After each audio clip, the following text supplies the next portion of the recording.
उड़ता हुआ तीर कैसे लेते हैं इमरान खान से और इसके वजीरों से सीखे। मतलब बंदे सत्ता से बेदखल क्या हुए, कटोरा खान समेत उसकी पार्टी के नेता इस कदर बावले हो गए हैं कि सत्ता में आने के लिए कुछ भी करने को तैयार हैं। हम लोग जेलों में जा रहे हैं, ये खटखड़ियाँ हमारा जेवर है। जेवर है, हाँ निकाले, घाघरा निकाल, वहाँ से निकाल, तू चुन्नी निकाल। चला मुजरा शुरू कर।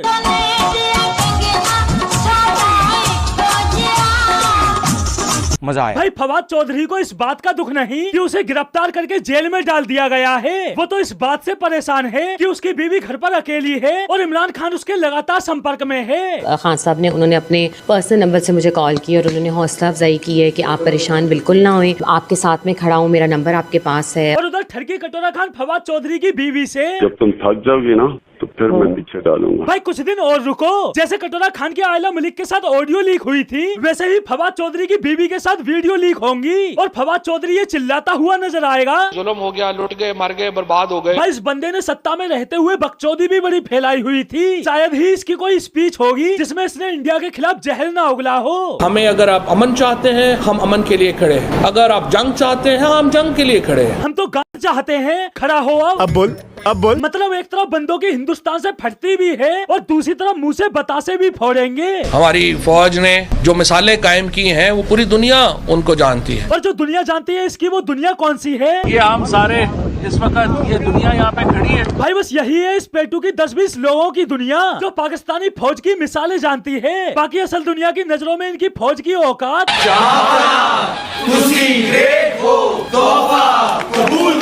लेकिन पाकिस्तानी फौज की इस हालत के बाद भी इन बंदों का कहना होता है, कोई माई का लाल पाकिस्तान को कोई आंच नहीं पहुंचा सकता। बिल्कुल सही फरमाया। पाकिस्तान को कोई दूसरा आज पहुंचा ही नहीं सकता, क्योंकि सालों तुम खुद ही काफी हो अपना मुल्क फूकने के लिए। आधा मुल्क तो पहले ही फूक चुके हो और बचा आधा तो कुछ सालों में वो भी फूक डालोगे। इनके लेंगे हमले कर रहेंगे। तेरी तो भाई ये समझ नहीं आता कि इन झोपड़ी वालों को आजादी चाहिए कौन सी? तेल चटाई लेकर सड़कों पर लेटने की आजादी चाहिए या जिहाद के नाम पर दूसरों को उड़ाने की आजादी चाहिए? जो खुद के मुल्क में ही आजादी के नारे लगा रहे हैं, पहले इंडिया में मिले हुए थे तब भी आजादी चाहिए थी, आज अलग हो गए तब भी आजादी चाहिए। मतलब बंदों को किसी भी हालत में सुकून से नहीं बैठना, हर तरफ तबाही का मंजर चाहिए ही चाहिए। और यही मंजर तो पाकिस्तान में आजकल देखने को मिल रहा है। लोग एक वक्त की रोटी के लिए मोहताज हैं, लेकिन अपने मुल्क की इस हालत के बाद भी बंदों का इंडिया के लिए कहना है। हिंदुस्तान का मजाक उड़ा है इस वक्त पूरी दुनिया में। पूरी दुनिया नरेंद्र मोदी और उनकी पॉलिसीज का मजाक उड़ा रही है। अच्छा, मतलब दुनिया भर में कटोरा लेकर भीख ये मांगते फिर रहे हैं और दुनिया मजाक किसका उड़ा रही है? इंडियन पॉलिसी का। आटा रोटी के लिए लोग जंग इनके मुल्क में लड़ रहे हैं और दुनिया मजाक किसका उड़ा रही है? इंडियन पॉलिसी का। यहाँ तक कि कटोरा खान खुद गला फाड़ फाड़ कर बोल चुका है, मैं आज हिंदुस्तान को दाद देता हूँ, इन्होंने हमेशा आजाद फॉरेन पॉलिसी रखी, क्योंकि हिंदुस्तान की पॉलिसी अपने लोगों की बेहतरी के लिए है। लेकिन इस पेटू के हिसाब से दुनिया मजाक किसका उड़ा रही है? इंडियन पॉलिसी का।